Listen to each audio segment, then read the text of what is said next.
The images of the Prime Minister and opposition leader fleeing in the face of an angry mob on Australia Day left many people shocked and angry. As shocking was the news that a member of Julia Gillard's own staff had a hand in sparking the confrontation. He resigned, but since the 26th of January, there have been many questions about who was responsible for stirring the anger of the Aboriginal Tent Embassy protesters. But the protesters shot their own video of the day, and tonight, for the first time, 7:30 can show how events got out of hand. It's new evidence now being evaluated by police. Racist! You're racist! The ugly scenes on Australia Day were beamed around the world. We got some new video coming in of Australia's Prime Minister escaping an angry mob. The nation's leaders dragged by security from the anger of a mob outraged by false claims. It got worse for the Prime Minister. The actions of one of her staffers had directly led to protesters from the Tent Embassy descending on the lobby restaurant. Mr Hodges had already offered his resignation to my Chief of Staff. He offered his resignation to me and I accepted it because Mr Hodges' conduct was unauthorised and it was unacceptable. And since then, the Coalition has pursued Julia Gillard for more detail of what went on that day.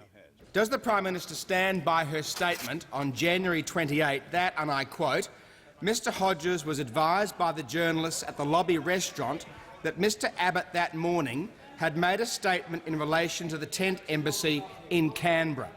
Now, for the first time, 7:30 can show footage of the words that sparked the confrontation. Want me to give you the detail? Yeah. They're both in a reception at the lobby restaurant, which is just up the corner, and Abbott's just made a statement to the press that the Tent Embassy should be pulled down. He's over there. Our Deputy Prime Minister, Tony Abbott, is over there and he's just made a statement to the press that the Tent Embassy should be pulled down. Over there! Come and say it here, Tony Abbott! Tell everybody to go over there. I was asked to put this message across. Can everybody go over that way? Let's go look for Tony. Go look for Mr. Rabbit. And Gillard. And Gillard. The woman at the microphone is Aboriginal activist Barbara Shaw. 7:30 has confirmed that the woman out of shot is the Secretary of Unions ACT, Kim Sattler. The man behind it all is here, Tony Hodges, former immediate advisor to the Prime Minister. But let's rewind to where it all began on the morning of the 26th of January, when Tony Abbott was asked a question about the Aboriginal Tent Embassy. Look, I can understand why the Tent Embassy was established all those years ago. I think a lot has changed for the better since then. We had the historic apology just a few years ago, one of the genuine achievements of Kevin Rudd as Prime Minister.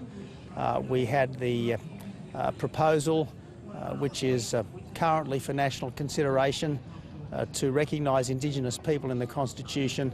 I think the Indigenous people of Australia can be very proud of the respect in which they are held by every Australian. And yes, I think a lot's changed since then, and I think it probably is time to move on from that. Tony Abbott was scheduled to be in Canberra that afternoon to join the Prime Minister at an awards ceremony at the lobby restaurant. Julia Gillard says that before they arrived, Tony Hodges was told of Tony Abbott's Tent Embassy comments and decided they demanded a response. Kim Sattler has had a long association with the embassy. Mr Hodges spoke to Ms Sattler by telephone. Ms Sattler was in attendance at the 40th anniversary events for the Tent Embassy. Mr Hodges accurately conveyed to her the statement made by Mr Abbott. Kim Sattler has had several public positions on what happened next. She was first reported as having no part in the protest, then as saying she simply repeated what she'd been told by Tony Hodges. She recanted after a call from the Prime Minister's office. This is what Kim Sattler told Ross Solly on ABC Radio in Canberra yesterday. It is incredibly important because if Mr Hodges told you that Tony Abbott had said that it's time to tear the Tent Embassy down, then... Look, at no point did I ever use those words, Ross, and this is exactly what the problem is. Here again is what was said on the day. And Abbott's just made a statement to the press that 10 embassies should be pulled down. Okay, but he didn't at any time tell you what that statement was? He talked in vague terms about... He didn't give me a direct quote of what he said. But in vague terms, what was he saying? In vague That terms... Abbott was attacking the embassy, was saying that it shouldn't exist anymore, it should move on. Should move on. That was the strongest he said, that he should move on? That's right. Kim Sattler declined to comment for this story because the police now have this new footage and she'll be interviewed about it. No, it's all right. Put the spear away! And it emerges that the phone call between Tony Hodges and Kim Sattler was not their only contact. I had more than one phone conversation and more than one text conversation, and I'm not willing to go into that.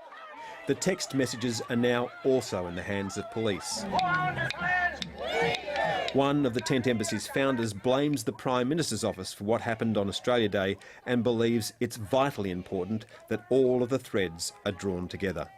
The fact is that somebody tried to gain political mileage here for maybe the Prime Minister or the Labor Party itself. What do you say, though, Michael, to people who say, well, that's just excusing the actions of a mob? It was, you know, that the police were clearly concerned about the safety of the Prime Minister.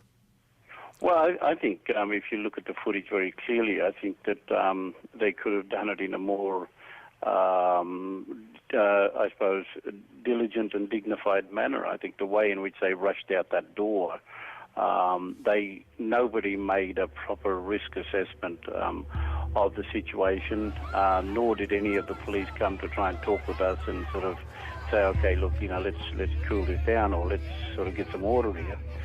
They went into panic mode, and that's very clear and evident from the film. 7:30 has tried to make contact with Tony Hodges to get his version of events, but without success.